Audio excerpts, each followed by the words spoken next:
বলতেছে, রাসূলুল্লাহ, সবাই মাটি দিয়ে যখন চলে যাবে, এমন সময় মুনকির নাকির আমার কবরের মধ্যে এসে আমাকে 3টা প্রশ্ন করবে।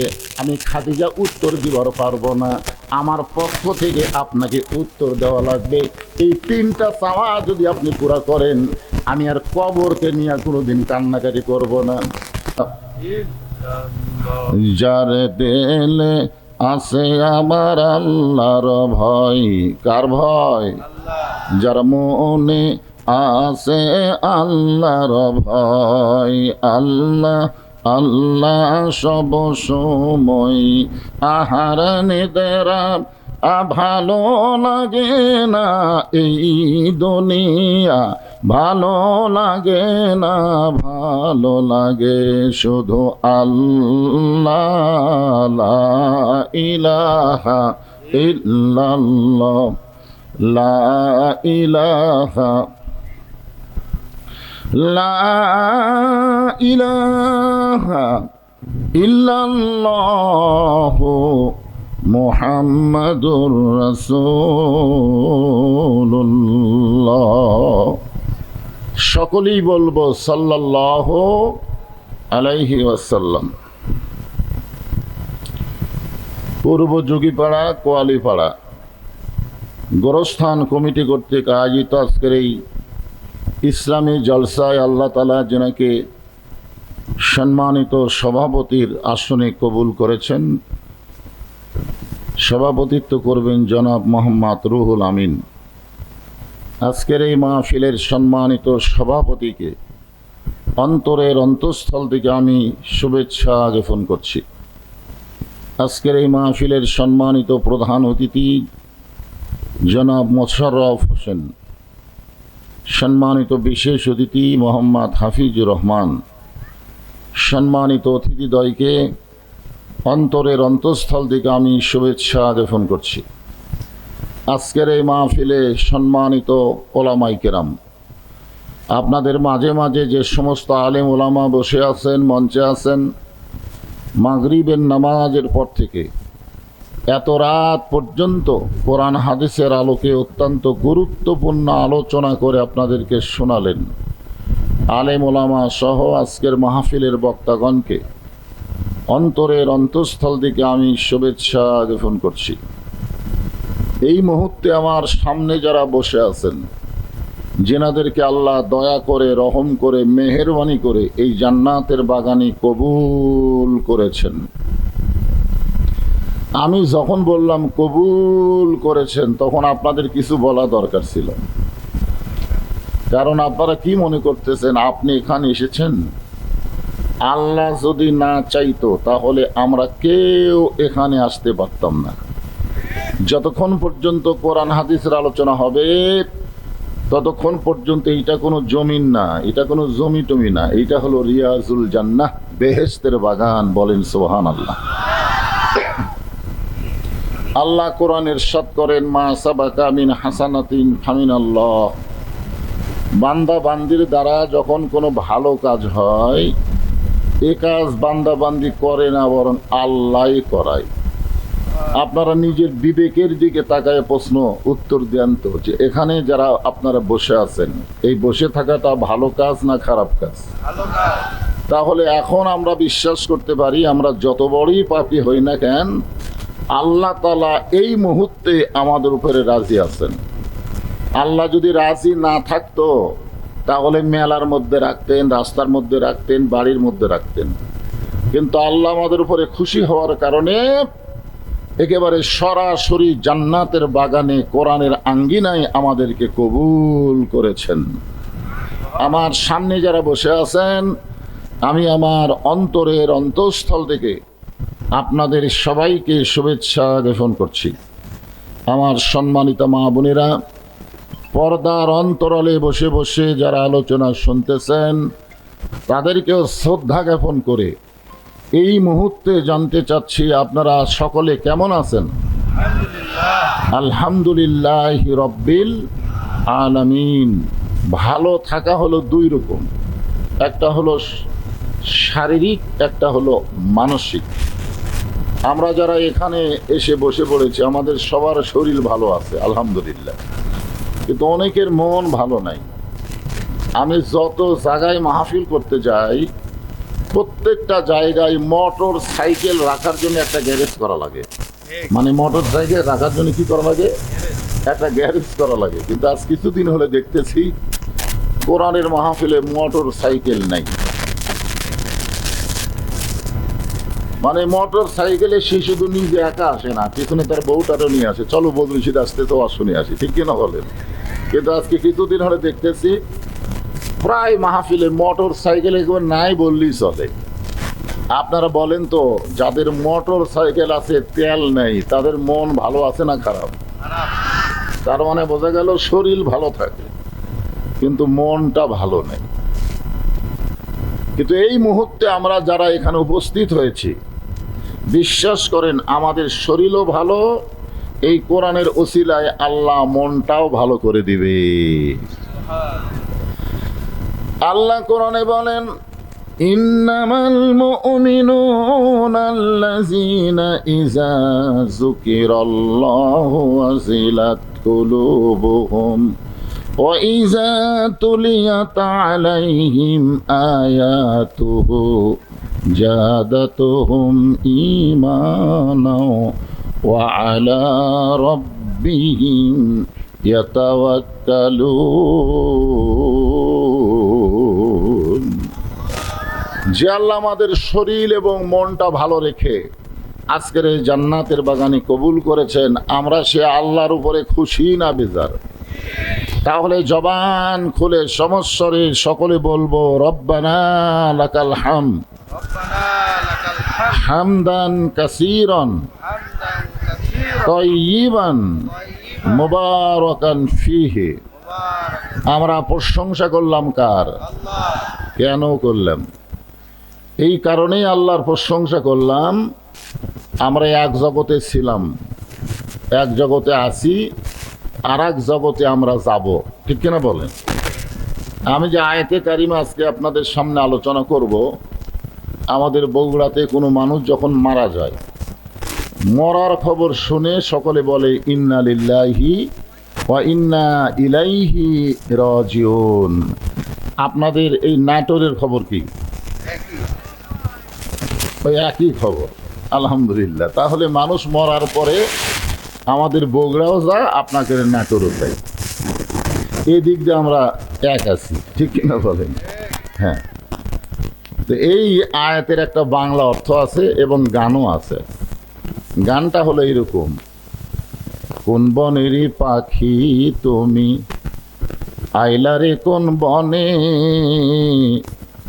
আবার কোন বনেতে যাইতে হবে পড়ছে নাকি মনে। আমরা কোথায় ছিলাম, আমরা কোথায় আসলাম, আবার কোথায় যাব, এই তিনটা জিনিস আমাদের খুবই খেয়াল করা লাগবে। আমরা এক জগতে ছিলাম, সে জগতের নাম হলো রুহের জগৎ। জোরে বলেন কিসের জগৎ? ওই জগতে যে আমরা ছিলাম এ ব্যাপারে কোনো সন্দেহ আছে? কিন্তু মনে নাই। কি নাই? মনে নাই। কিন্তু বর্তমানে আমরা যেই জগতে আছি এই জগৎকে বলা হয় দুনিয়াবি জগৎ। আপনার বলেন তো, এই জগতের কথা আমাদের মনে আছে না নাই? কারণ এখনো তো আমরা আছি, ঠিক কিনা বলেন? আচ্ছা ঠিক আছে, এই জগতের পরিসমাপ্তি করে আমাদেরকে আর একটা জগতে যাইতে হবে। যাবেন? যাবার মন চাই? এ কথা বলেন না কেন? যাবার মন চাই? 3 তলা 4 তলা 5 তলা বাড়ি বানাচ্ছেন, বারবার খালি উপর দিকে দেখে, বারবার ঘাড় কাট করে উপর দিকে দেখে। সবাই বলে কি দেখতেছেন ভাই? বলে 6 তলার ভিত দিছি, 4 তলা হচ্ছে, রড বাড়ি করে থুছি, এখনো 2 তলা করা লাগবে। 6 তলা করলে আমার আর কোনো টেনশন নেই। আপনারা বলেন তো, 6 তলা কমপ্লিট করলে কোনো টেনশন নেই, এই কথা যখন কেউ বলে তার 2 কান্দের ফেরেশতা তখন কি দেখে? আমাদের 2 কান্দের 2 ফেরেশতা আছে না নাই? যখন আছে না নাই? 2 কান্দের 2 ফেরেশতা বলতেছে, আল্লাহ এই লোকটা বারবার খালি ওপর দিকে দেখে, ওপর দিকে দেখে আর তালা গোনে। কি গোনে? কিন্তু এর তো 6 তালা না, এর জায়গা হলো নিচ তালা। যেরকম কোন তালা? 1 তালাও কিন্তু না, 1 তালারও নিচে। আপনার নিচ তালা বোঝেন? হ্যাঁ, নিচে মায়ায় বন্দি থাইকা করলাম কত খেলা, পশ্চিমে তাকায়া দেখো তোমার ডুইবা গেছে বেলা। এক পলকের নাই ভরসা, মিশে সকল আশা, তখন বুঝি দারুণ ঝড়ে ভাঙবে তোমার বাসা। আমরা রুহের জগতে ছিলাম, দুনিয়ার জগতে আছি, আমরা আখিরাতের জগতে যাব না যাচ্ছি? যাব না, যাচ্ছি।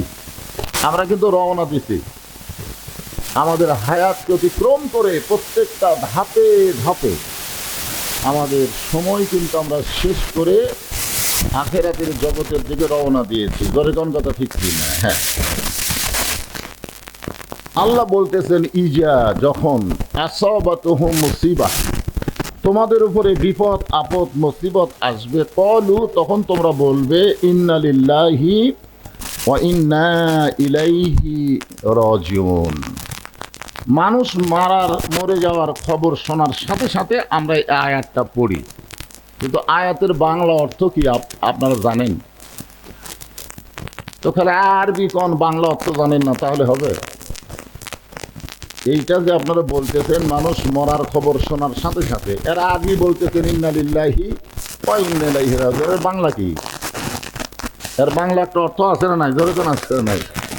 20 বছর হলে একটা লোক নামাজ পড়ে, মসজিদের মধ্যে ঢোকার সময় ডান পায়ে ঢোকে, জবান খুলে একটা দোয়া পড়ে, আল্লাহুম্মা ফতাহলি আবওয়াব রাহমাতিক। আমি লোকটাকে বললাম, ভাই কত বছর হলে নামাজ পড়েন? বলে 20 বছর।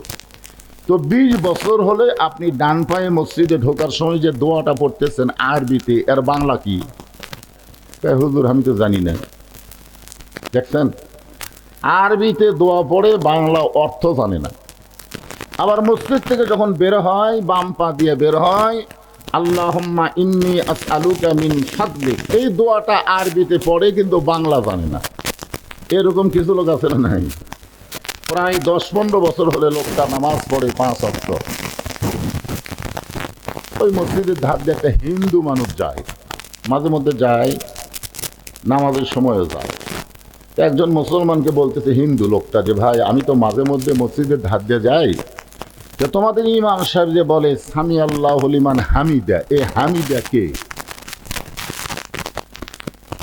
তখন মুসল্লি বলতেছে, হামিদা যে কে আমি তো তা জানি না।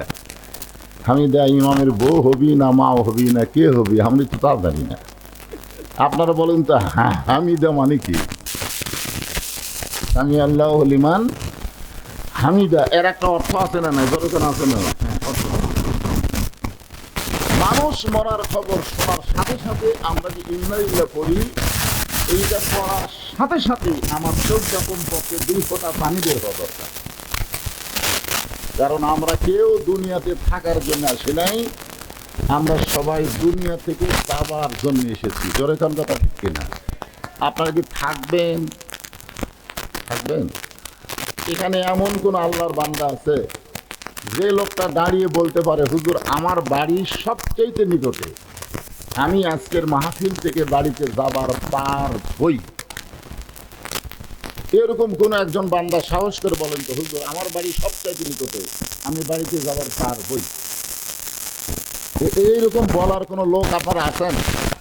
তাহলে এইটুকু কথা যদি বলার সাহস আপনাদের না থাকে, তাহলে এত মশান মারতেছেন, চাল কলম দেখলে মনেই হয় না যে আমাদেরকে যাওয়া লাগবে। আজকে এখানে কোরআনের মাহফিল হচ্ছে, ওই দেখেন মেলা লাগছে, ওই মেলার মধ্যে যারা ঘুরতেছে এরা মনে হয় থাকবে নাকি? এরাও যাবে? যাবে?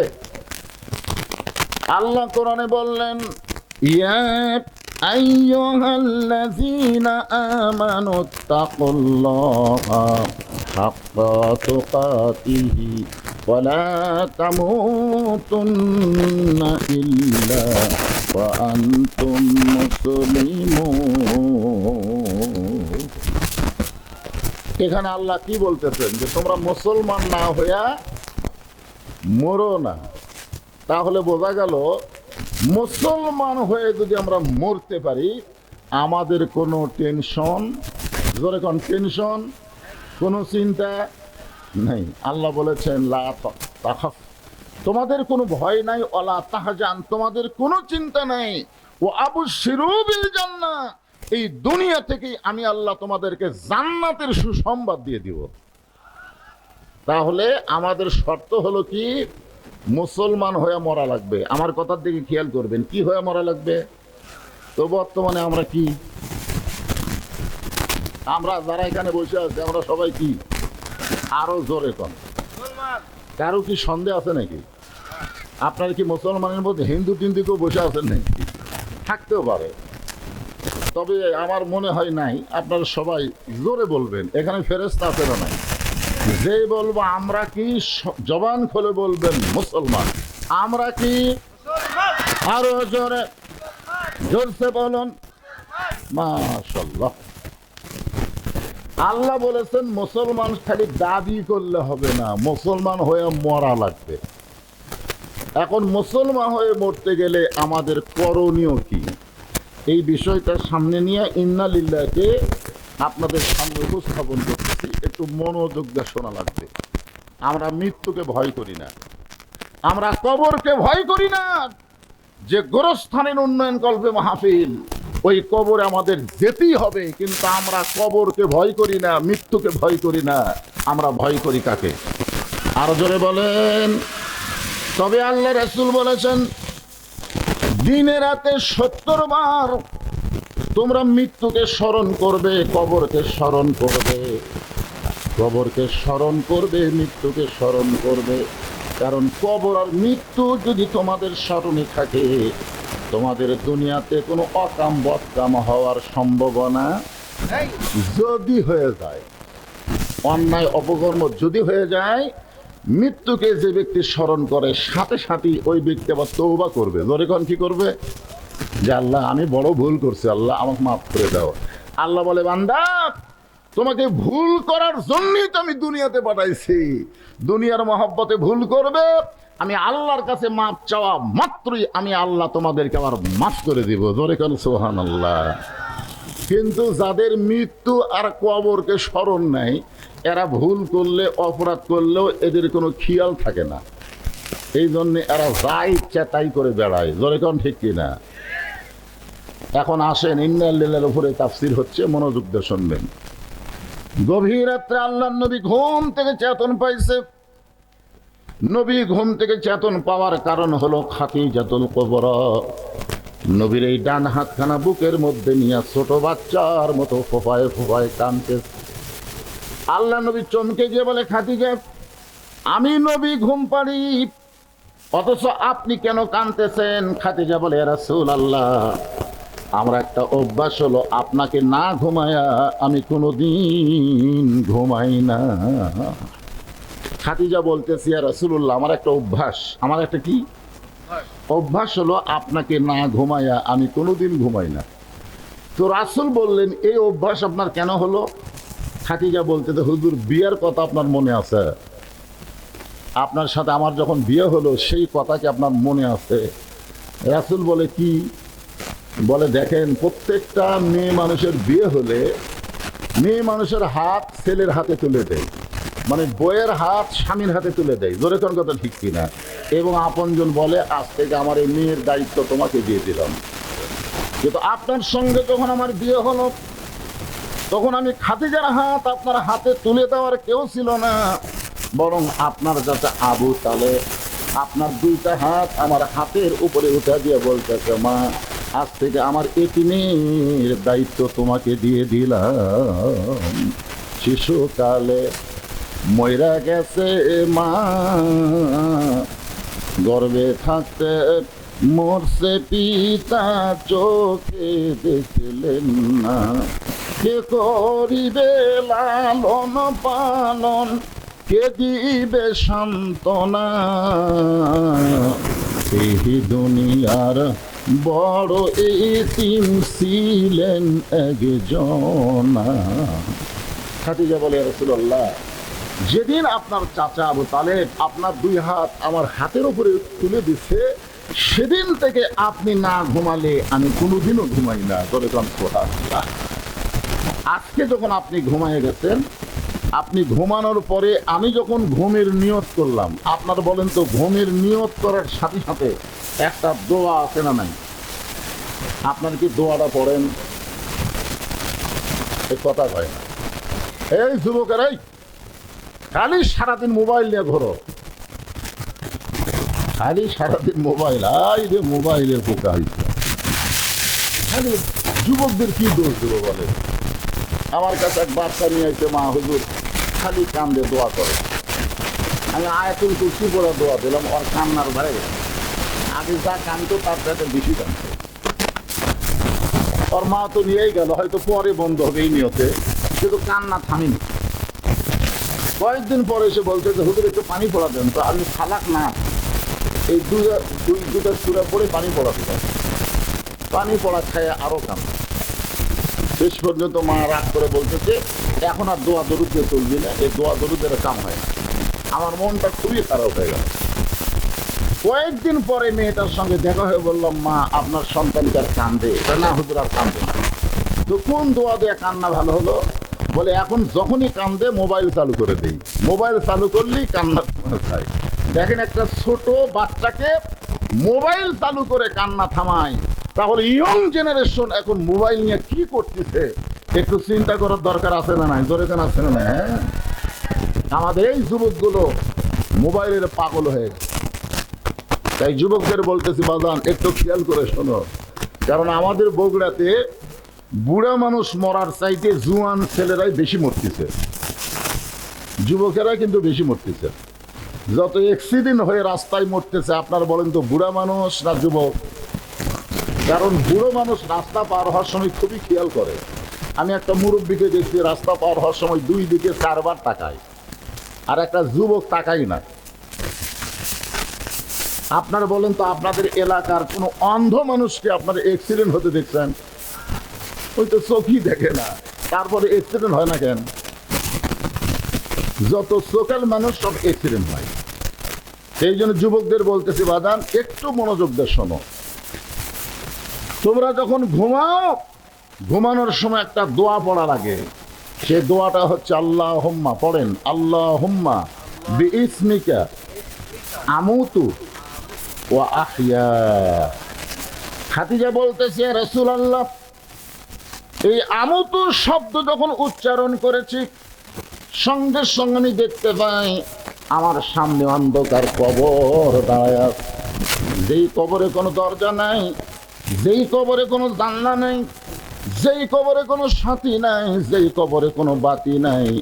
আপনি বলেছেন সর্বশেষে যেই ব্যক্তি কবরে যাবে, এই দুনিয়ার 50,000 বছর কবরে থাকা লাগবে। কত বছর? ইয়া রাসূলুল্লাহ, ওই অন্ধকার কবর আমি খাদিজা 50,000 বছর কেমনে একা একা থাকবো, এই কথা মনে করে আমি আর ঘুমাতে পারি না। আমার চোখটা দর দর করে পানি পড়তেছে। সঙ্গে সঙ্গে আল্লাহর নবী খাদিজাকে বুকের মধ্যে নিয়ে কপালে একটা চুমা দিয়ে বললেন, খাদিজা, ওই আল্লাহর শপথ করে বলতেছি, ঈমান গ্রহণ করার পরে আপনি আল্লাহর সঙ্গে যে সম্পর্ক গড়ে তুলেছেন, আল্লাহ আপনার কবরকে জান্নাত বানায়া দিবে। সুবহানাল্লাহ, জোরে কন। আপনারা বলেন তো, কবর যদি জান্নাত হয়, তাহলে 50,000 বছর কি আর 1,00,000 বছর কি আর 1 কোটি বছর কি কবরে থাকতে কোনো টেনশন? কারণ কবর কি হয়ে গেছে? মাশাআল্লাহ। আল্লাহ রাসূল বললেন, খাদিজা, ঈমান গ্রহণ করার পরে আপনি আল্লাহর সঙ্গে যে সম্পর্ক গড়ে তুলেছেন, আল্লাহ আপনার কবরকে জান্নাত বানায় দিবে। তাহলে কবরকে যদি আমরা জান্নাত বানাবার চাই, ঈমান গ্রহণ করার পরে সম্পর্ক করা লাগবে কার সাথে? সবাই এক বাক্যে বলেন, কার সাথে? তো আল্লাহর সাথে সম্পর্ক করবার গেলে আমাদের 1 নম্বর আমলের নাম কি? এই ছেলেরাই,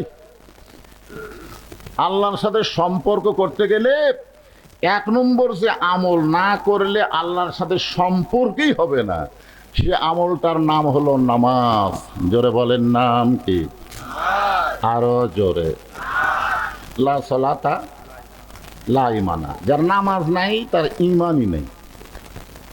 এখন আপনারা কারা কারা ঈশার নামাজ না পড়ে ওয়াজ শুনতেছেন? গোরস্থানের মাহফিল, কবরস্থানের মাহফিল, আমাদের কবরে যাওয়াই লাগবে। জোরে কোন কথা ঠিক কিনা?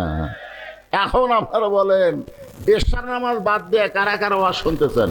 হাত তুলবার বলবো না, হাত তুলবার বলতেছি না, শুধু একটাবার চিন্তা করে দেখেন তো, ফজরের আগে যদি মৃত্যু হয়, এই যারা ঈশার নামাজ না পড়ে ওয়াজ শুনতেছেন, ফজরের আগে যদি আপনাদের মৃত্যুই হয়, তাহলে দুনিয়ার কত মানুষ জানাজা করলে আপনারা জান্নাতে যাবেন? আর কথা হয় না। গোটা পৃথিবীর সমস্ত মুসলমান যদি আপনাদের জানাজায় শামিল হয়, এরপরও আপনি জান্নাতে যেতে পারবেন না। কারণ রাসূল বলেছেন, বাইনাল আবদি ওয়াল কুফরি তরকুস সালাত। বান্দা আর কাফেরের মধ্যে পৃথক করার জিনিসটার নামই হলো নামাজ। যে নামাজ পড়বে সে হবে আল্লাহর বান্দা, আর যে নামাজ পড়বে না সে হলো কাফের। আমি এখন যেই বলবো বেনামাজি, আপনার বলবেন কাফের। বলতে পারবেন না ভাইজান? আপনার কি নবীর সাথে একমত না দ্বিমত? যারা ঈশার নামাজ না পড়াও আর শুনতেছেন তারাও বলবেন, তারাও কাফের বলবেন, অসুবিধা কি? বেনামাজি এতগুলা মরদ মানুষ, এটা একটা হলো বেনামাজি। বেনামাজি যদি নিয়ত করেন আল্লাহ নামাজ না পড়া কাফের হয়ে গেছি, নিয়ত করলাম ফজর থেকে আর 1 ওয়াক্ত নামাজ বাদ দিব না, আল্লাহ বলে নিয়ত করার সঙ্গে সঙ্গে যত নামাজ না পড়ার পাপ হয়েছে আমি আল্লাহ সব মাফ করে দিলাম। এখন বলেন নামাজের নিয়ত করা যায় কি যায় না? হ্যাঁ, একটু মনোযোগ দিয়ে শুনবেন। রাসূল বললেন, খাদিজা, ঈমান গ্রহণ করার পরে আপনি আল্লাহর সঙ্গে যে সম্পর্ক গড়ে তুলেছেন, আল্লাহ আপনার কবরকে জান্নাত বানায় দিবে। এ কথা শোনার পরে খাদিজার কান্না আরো বেড়ে গেছে। আগে যা কাঁদতেছিল তার চাইতে আরো বেশি কান্না শুরু করছে। আল্লাহ রাসূল বলে, খাদিজা, আমার কথা কি আপনার বিশ্বাস হয় না? খাদিজা বলে, হুজুর বিশ্বাস হয়। তো রাসূল বললেন, আল্লাহ আপনার কবর জান্নাত বানায় দিবে, এরপরেও কান্দেন কেন? খাদিজা বলতে, হুজুর আপনার কাছে যদি আমি কিছু চাই আপনি কি আমার দিবেন না? যেই বলছে আপনার কাছে যদি আমি কিছু চাই আপনি কি আমার দিবেন না, সঙ্গে সঙ্গে রাসূল 3 বার, ধরে কোন কয়বার? 3 বার বললেন, নাউজুবিল্লাহ নাউজুবিল্লাহ নাউজুবিল্লাহ। 3 বার নবী নাউজুবিল্লাহ বলার কারণ হলো আল্লাহ ছাড়া নবীর কাছেও চাওয়া জায়েজ নেই।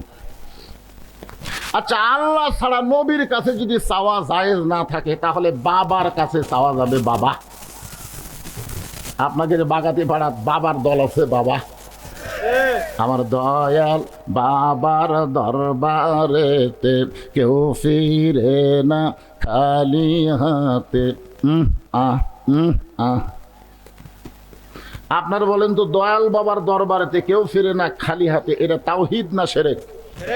যারা বলেন তাওহীদ না শিরক? কেউ যদি এখন বলে আল্লাহর ধন নবীরে দিয়া, আল্লাহ আছে গায়েব হইয়া, নবীর ধন খাজা নিয়ে শুয়ে আছে আজমিরে, কেউ ফিরে না খালি হাতে খাজারে তোর দরবারে, সবাই নাউজুবিল্লাহ বলে না? এইরকম গজল, এরকম গান, এরকম শিরকি কথা বলে বাংলাদেশের একটা বক্তা, নাম হলো তাহেরি। জোরে বলেন নাম কি? জোরে কর নাম কি? তাহেরি। এই আবার আমির হামজার বিরুদ্ধে কথা কয়। আরে পাগলা, নবী 3 বার নাউজুবিল্লাহ বলে বুঝাইলেন, খাদিজা আল্লাহ ছাড়া নবীর কাছেও চাওয়া জায়েজ নাই। ইয়্যাকা না'বুদু ওয়া ইয়্যাকা নাস্তাইন, আমরা যার গোলামি করব কেবলমাত্র তারই কাছে চাবো, তিনি কে? আরো জোরে জোরসে বলেন মাশাআল্লাহ। এই কথা শুনে খাদিজা মুচকি মুচকি হাসতেছে। এই কথা শুনে মা খাদিজা মুচকি মুচকি হাসতেছে। রাসূল বলে, হাসেন কেন? বলে, হাসার কারণ হলো আমি আপনার কাছে যা চাবো তা যদি আল্লাহর না থাকে তাহলে আল্লাহ দিবে কেমনে? নবী চমকে উঠছেন, নবী চমকে উঠছেন। নবী বললেন, খাদিজা, আল্লাহর নাই এই কথা বলা যাবে? খাদিজা বলতে, হুজুর, লাম ইয়ালিদ ওয়ালাম ইউলাদ, একটা সূরা কোরআনের মধ্যে আছে, যে সূরা যদি আপনি তেলাওয়াত করেন একবার পড়লে আল্লাহ 10 পারা কোরআন পড়ার সব দেবে। আপনারা বলেন তো সূরাটার নাম কি? জোরে কান, সূরা না কুল হু আল্লাহ? অনেকে ইখলাস জানি না, কুল হু আল্লাহ সূরা। আমার সঙ্গে সকলে পড়েন, কারণ আমরা সওয়াবের জন্য এখানে এসেছি। জোরে কান, ঠিক কিনা? বিসমিল্লাহির রহমানির রহিম। সকলে পড়েন, কুল হু আল্লাহু আহাদ আল্লাহুস সামাদ লাম ইয়ালিদ ওয়া লাম ইউলাদ ওয়া লাম ইয়াকুল লাহু কুফুয়ান আহাদ।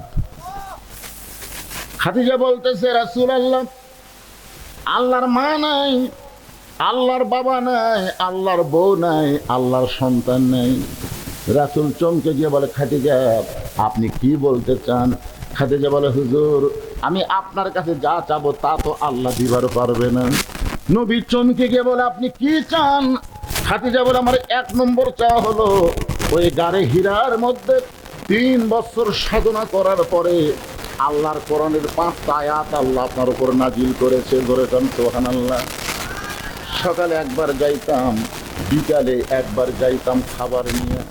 আল্লাহ নবী যখন গারে হীরার মধ্যে সাধনা করতেন তখন মা খাদিজা 2 বার নবীর কাছে খাবার নিয়ে যাইতেন। আমরা হজ করবার যাইয়া গারে হীরাতে উঠতে উঠতে 2 লিটার পানি খাওয়া লাগলো। এখন তো সিঁড়ি আছে, আর মা খাদিজা যখন উঠতো তখন কোনো সিঁড়ি ছিল না। কিন্তু যখন কোরআনের 5টা আয়াত নাজিল হলো, নবী আর গাড়ি হীরার মধ্যে থাকলেন না। নবী নিচে নেমে এসে যেই জুব্বা পরা অবস্থায় কোরআনের 5টা আয়াত আল্লাহ নাজিল করেছিলেন, ওই জুব্বাটা নবী গায়ে থেকে খুলে সুন্দর করে যত্ন করে রাইখা দিয়েছেন। মাঝে মধ্যে নবী ওই জুব্বাটা হাতে নিয়ে চুমা খান, আবার জুব্বাটা তাকের মধ্যে রাইখা দেন। খাদিজা বলে, রাসূলুল্লাহ, আমি যখন মরে যাব, মরে যাওয়ার পর ওই জুব্বাটা আমার কাফনের কাপড় হিসাবে দিয়া দিবে। আমার 2 নম্বর চাওয়া হলো, আমি খাদিজা মরে যাওয়ার পর আপনার পবিত্র হাত দিয়া আমার দেহখানা কবরের মধ্যে নামায় দিবেন। ওগো আল্লাহর নবী, কবরে মাটি দেওয়ার পর সবাই যখন চলে যাবে, কেউ থাকবে না। বাবা মারা গেলে সন্তানও থাকবে না, মা মারা গেলে সন্তান থাকবে না, আবার সন্তান মারা গেলেও বাবা থাকবে না। সবাই যখন কবর থেকে চলে আসবে, এমন সময় আল্লাহ 2টা ফেরেশতা কবরের মধ্যে পাঠায় দিবে। আপনার বলেন তো, যে 2টা ফেরেশতা আল্লাহ কবরের মধ্যে পাঠায় দিবে, সে 2টা ফেরেশতার নাম কি? কে রে, আপনারা কবর যাবেন না?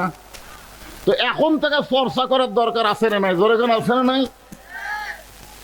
একটা মুরব্বী বলবেন না, এই কচি কথা বাচ্চারা, এই 2 ফেরেশতার নাম কি? দেখেন দেখেন, এরা থাকতেছে না, এরা একদম বাগদম ঘোরাদম সাথে ঢাক ধরল চাদর বাদে, এই মিথ্যা শিক্ষা করতে করতে এর জীবনটাই শেষ। ইয়ং জেনারেশনদের বলতেছি, মানুষ যখন পুরা হবে সেমনি ভালো হবে, যখন হবে চামড়া ঢিল আল্লাহর সাথে দিবে মিল। জোরে কোন কথা ঠিক কিনা? চামড়া ঢিল হবি, মিল তো দিবি। কারণ যখন দেখবার পাপ করার মতন বয়সই নাই, পাপ করার মতন শক্তিও নাই, তখন বাধ্য হয়ে আল্লাহ আল্লাহ আল্লাহ আল্লাহ। আপনারা বলেন তো, কয় বছর বয়স থেকে? 7 বছর বয়স থেকে নামাজের তালিম দিতে হবে, আর 10 বছর বয়স থেকে জোর করে নামাজ ধরান লাগবে। জোরে কোন কথা কোন ঠিক কি না? তোমরা যদি 7 বছর বয়স থেকে নামাজের তালিম পাও আর 10 বছর থেকে যদি 5 ওয়াক্ত নামাজ ধরো, কবরের মধ্যে কোন দুইটা ফেরেশতা আল্লাহ পাঠাই দিবে নাম জানার দরকার নাই। মুনকার নাকির, জোরে কোন মুনকার। ফেরেশতা আসিয়া যখন জিজ্ঞাসা করিবে দিন কি তোমার মাবুদ কেবা, তখন কি বলিবে আল্লাহ বিনে নাই রে মাবুদ। সবাই বলেন আল্লাহ বিনে নাই রে মাবুদ, জবানে তাই বলো রে বলো মুখে আল্লাহ রাসূল সবাই বলো। খাদিজা বলতেছে রাসূলুল্লাহ সবাই মাটি দিয়ে যখন চলে যাবে, এমন সময় মুনকির নাকির আমার কবরের মধ্যে এসে আমাকে 3টা প্রশ্ন করবে। আমি খাদিজা উত্তর দিবার পারবো না, আমার পক্ষ থেকে আপনাকে উত্তর দেওয়া লাগবে। এই 3টা চাওয়া যদি আপনি পুরা করেন, আমি আর কবরকে নিয়ে কোনোদিন কান্নাকাটি করব না। সঙ্গে সঙ্গে আল্লাহ নবী খাদিজাকে বুকের মধ্যে চাইবা ধরে কপালে একটা চুমু দিয়ে বললেন, খাদিজা ওই আল্লাহর শপথ করে বলতেছি, আমার আগে যদি আপনার মৃত্যু হয়, আপনার 3টা চাওয়াই আমি পুরা করব ইনশাআল্লাহ। জোরে কর না সুবহানাল্লাহ। আপনারা বলেন তো, এখানে আল্লাহ নবী একটা মারাত্মক কথা কইছে, মনোযোগ দিয়ে শুনছেন। কি কইছে? এটাই তো কথা, যে আমার আগে যদি আপনার মৃত্যু হয়। এই কথার দ্বারা নবী বুঝাইলেন কে কখন মরবে এটা আল্লাহর নবীও জানে না। এর আগে আমরা শুনতাম 41 সালের আগে, এখন আবার শুনতেছি 47 সালের আগে। এইরকম কথা কোন মুসলমান বলতে পারে না। এখান থেকে বাড়ি যাওয়ার গ্যারান্টি আমরা দিতে পারতেছি না। ধরে কোন কথা ঠিক কিনা? কিসের 41, কিসের 47 রে? স্বয়ং আল্লাহ নবী বলতেছেন, খাদিজা আমার আগে যদি আপনার মৃত্যু হয়, তাহলে আপনার 3টা চাওয়াই আমি পুরা করবো ইনশাআল্লাহ। মা খাদিজা দুনিয়া থেকে বিদায় নিলেন। মা খাদিজা যখন দুনিয়া থেকে বিদায় নিলেন, তখন নবী তাকায় দেখে খাদিজার পেট থেকে নবীর মাধ্যমে আল্লাহ তাআলা 4টা মেয়ে দান করছে। জোরে কোন কয়টা? আমার হলো 3টা, আমার ভাইয়েরও 3টা। ছোট মানুষ তো শান্ততা, আমাদের কোনো ছেলে নাই, বুঝলেন? তা আমার 3টা মেয়ে, ছোটবেলায় আমি ওদেরকে বুকের উপরে রাইতে ঘুম পাড়াইছি। 3 বছর পর্যন্ত আমার 3টা মেয়েকে 3 বছর করে করে বুকের উপর ঘুম পাড়াইছি। কেন ঘুম পাড়াইছি? এরা যেন কখনো বলতে না পারে ছেলে না হওয়ার কারণে বাবা আমাকে দেখতে পারে।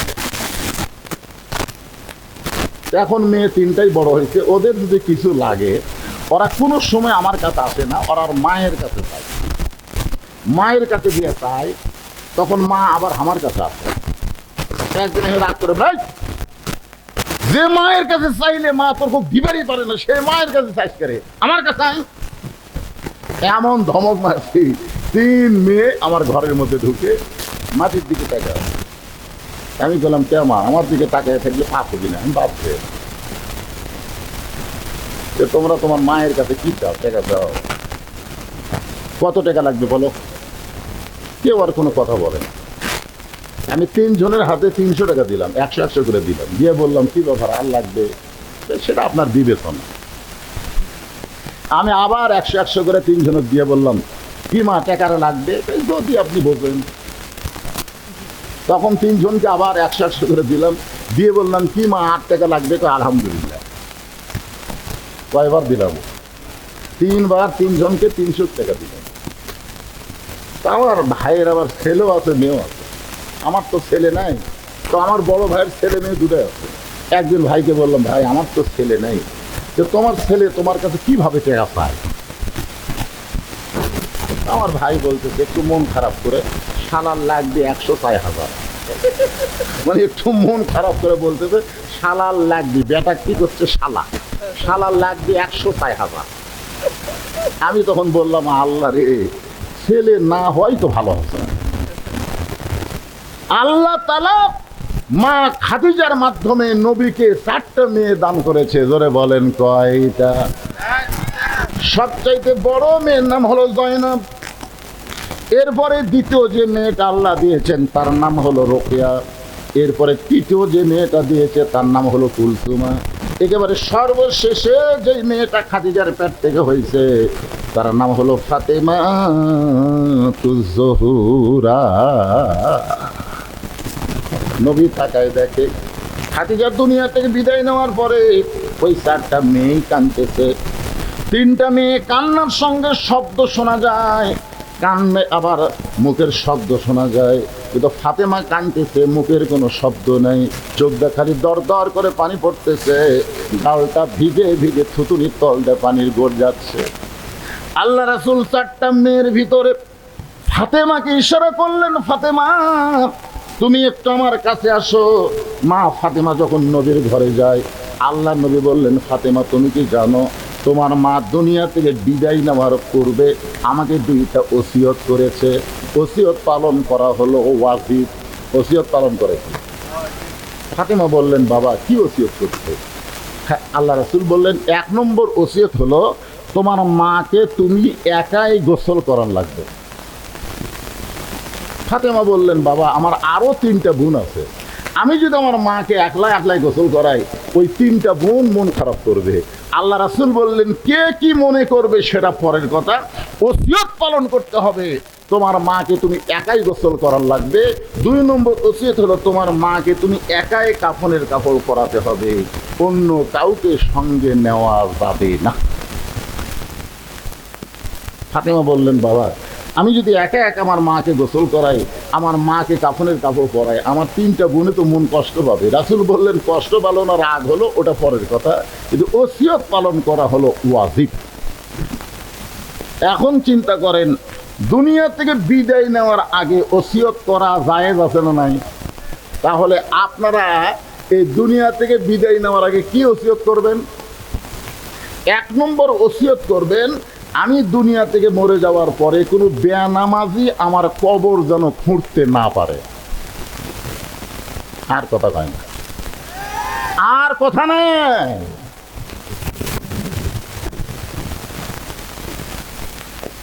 আমার এলাকার কোনো মানুষ মরে গেলে ওরাই 5 জন, কবর খোঁড়ার জন্য ওরাই 5 জন। যাই মরিছে তার ওই হকে বলে, ভাই আমরা তো কবর খুঁড়তে যাচ্ছি, আমাদেরও 5 প্যাকেট সিগারেট দাও। এখন কি করবে, পারে না, 5 প্যাকেট সিগারেট দিতে ওরা টানতে টানতে করে স্থানত গেছে। যেই ব্যক্তি কোদাল মারতেছে ওর মুখত একটা সিগারেট, যে খুন্তি দিয়ে কবর সোজা করতেছে ওর মুখত একটা, যে মাটি তুলতেছে ও আবার একটা টানতেছে, যে কবর দেখায় দিচ্ছে ও একটা টানতেছে। তাহলে একই গোরস্থানের মধ্যে 5 ব্যক্তি যদি একসাথে সিগারেট টানে, আপনারা বলেন তো ওই কবরস্থানে কোনো ফেরেশতা থাকবে? কারণ ফেরেশতা দুর্গন্ধ পছন্দ করে না। রাস্তার ফেরেশতা ঘুরতেছে, আল্লাহ কয় করে রাস্তার ঘুরিয়েছেন, বলে যে হারে সিগারেট টানতেছে আল্লাহ, আমরা তো গোরস্থানে যাওয়ার পারতেছি না।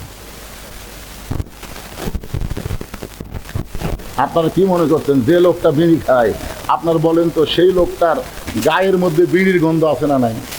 আপনার যেই ঘরত থাকে সেই ঘরত গন্ধ আছে না নাই? যে বালিশে মাথার দেয় সেই বালিশে দুর্গন্ধ আছে না নাই? তার কাপড় চোপড় সব বিড়ি বিড়ি গন্ধায়। তাহলে যেই কবর খুঁড়তে গিয়া 5 প্যাকেট সিগারেট শেষ করছে, এই কবরের মধ্যে বিড়ি বিড়ি গন্ধ আছে না নাই? ওই কবরের মাটির মধ্যে বিড়ির সিগারেটের ছাই আছে না নাই? এই কবরের কাঁচা মাটির মধ্যে বিড়ির দুর্গন্ধ ঢুকে গেছে। এখন কবরে মাটি দিয়ে সবাই যখন চলে যাচ্ছে, মুনকির নাকি তোর দুর্গন্ধ সহ্য করতে পারে না, নাক ধরে কবরের মধ্যে ঢুকছে, ঢুকার মাথার চুল ধরে টাঙ্গ। ওই বলতে যে ভাই তোমরা কারা? বলে আমরা মুনকির নাকি। তো মুনকির নাকি প্রশ্ন করার সাথে আমরা মাথার চুল ধরে তুলে, এই প্রশ্ন হবে পরে, তোর কবর খুনলো কে আগে সেটা কর। দুনিয়াতে একটা বাড়ি করবি 3 তলা, সেই বাড়ি করতে গিয়ে তুই যদি ভালো মিস্ত্রি খোঁজ করিস, যে ভালো মিস্ত্রি ছাড়া 3 তলা বাড়ি হবে না, যেই বাড়িতে থাকার কোনো গ্যারান্টি নেই, সেই বাড়ি যদি ভালো মিস্ত্রি দিয়ে তৈরি করো, যেই কবরে 50,000 বছর তোমাকে থাকা লাগবে, সেই কবর বিড়িখোর খুললো কেন? সেই কবর বেনামাজি কেন খুললো? কি কারণ ওসিয়ত করার দরকার আছে না? না, এখন থেকে ওসিয়ত করবেন কোন বেনামাজি যেন কবর খুঁড়তে না পারে। যদি বেনামাজি খোঁড়ে তাহলে কবরে যাওয়া মাত্রই আযাব শুরু হয়ে যাবে। ওসিয়ত করবেন।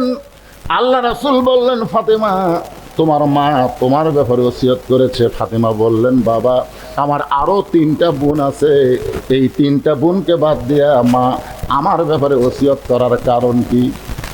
আল্লাহ রাসূল বললেন, কারণ হলো একদিন গভীর রাত্রে তোমার মা আমার হাতটা বুকের মধ্যে নিয়ে মুচকি মুচকি হাসতেছে। আল্লাহ রাসূল ঘুম থেকে চেতন হয়ে বলে, খাদিজা আপনি কি পাগলি হলেন? আপনি আমার হাত বুকে নিয়ে এরকম হাসতেছেন কেন? খাদিজা বলে, হুজুর আপনি ফাতেমা চেনেন? নবী চুমকোটে বলতেছে, আপনি হলেন মা আর আমি হলাম বাবা, আমাদের 2 জনের মাধ্যমেই তো ফাতেমা, চিনব না কেন? খাদিজা বললেন, হুজুর আপনি বাবা হওয়ার কারণে আপনি ফাতেমাকে চিনতে পারবেন না, কারণ বাবা আনন্দে মাতিয়া সাগরে ভাসাইয়া সেই যে চইলা যায় খবর লয় না, মাজন ধরিয়া উদরে কতই কষ্ট করে, 10 মাস পরে পায় প্রসবের বেদনা, এমন দরদি ভবে কেউ হবে না আমার মা গো। আপনারা বলেন তো বাবার কাজ কি? বাবা আনন্দে মাতিয়া, গানের দিক খেয়াল করতেন, এই সাগরে ভাসাইয়া ওই যে চইলা যায় খবর নেয়, কিন্তু মাজন ধরিয়া উদরে কতই কষ্ট করে কতই যত্ন করে। এই জন্য ইমাম গাজ্জালি বলেছেন, একটা মা যদি ভালো হয় তার সন্তান আল্লাহর ওলি হয়। ধরে কেন সুবহানাল্লাহ। কারণ পেটে বাচ্চা নিয়ে মা যদি 5 ওয়াক্ত নামাজ পড়ে, বাচ্চার বয়স 4 মাস হয়ে গেছে, এখন মা রুকুর থেকে সেজদাত গেছে, বাচ্চা পেটের মধ্যে দোমড় খাচ্ছে, ফেরেশতা বলতেছে, আল্লাহ দেখো তোমার বান্দি রুকুর থেকে সেজদাত গেল, পেটের বাচ্চার কি কষ্ট হয় না? আল্লাহ বলে, ফেরেশতা সাক্ষী থাকো, যেই মা পেটে বাচ্চা নিয়ে নামাজ পড়তেছে, এ মা শুধু নিজে নামাজ পড়তেছে না, পেটের বাচ্চাকেও নামাজি বানাইয়া দিচ্ছে। ধরে কেন সুবহানাল্লাহ। আজকে যেই সমস্ত ছেলেরা রাস্তা ঘুরতেছে, মেলায় ঘুরতেছে, কোরআনের মাহফিল আসতেছে না, দোষ এদের না, দোষ হলো এদের মায়ের। কারণ ওরা যখন মায়ের পেটে ছিল তখন মা পেট দিয়ে গোটা পাড়া ঘুরিছে, ওই পেটের মধ্যেই ঘরণী ব্যারাম পাচ্ছে। ধরে কোন কথা ঠিক কিনা? আমি বেড়ে আসা ভালো হবে? এক ছেলে আমার কয়, হুজুর 11 মাস আমার খিদা কম, কিন্তু রমজান মাসে এত খিদা লাগে কেন? 11 মাস আমার খিদা খুবই কম, কিন্তু রমজানের চাঁদ উঠতে আমার খিদা বেড়া যায়। আমি বললাম, তোর মা বেঁচে আছে? কয়ে আছে। তো মায়ের কাছে যা। আমার মা কেমনি জানবে? আরে পাগলা যা। তুই আমার কথা মতো মায়ের কাছে যা বলতেছে, মা রমজান মাসে আমার খিদে এত বেশি কেন? মা বলতেছে, এই সর্বনাশ করছে তোর দাদি। তুই যখন আমার পেটের মধ্যে ছিলি রমজান মাসে, তখন তোর দাদি এসে আমাকে বলতেছে, বৌমা খবরদার এবছর রোজা রাখবা না, রোজা রাখলে পেটের বাচ্চা শুকা যাবে, এই জন্য রোজা রাখতে পারবা না। তোর দাদির কথা মতো আমি রোজা রাখিনি, রোজার মধ্যে আমিও খাচ্ছি তুইও খাচ্ছু। এই যে রমজান মাসে তোর পেটের মধ্যে খাওয়ার অভ্যাস আছে, বাইরে আসে তুই আর রোজা থাকতে পারবি না। এই জন্য একজন নেপোলিয়ন বলেছে, ভালো একটা সন্তান যদি চাও তাহলে ভালো একটা মায়ের দরকার। ধরে কোন কথা ঠিক কি না? একটা ভালো মা যদি হয়, খাদিজা বলতেছে, রাসূলুল্লাহ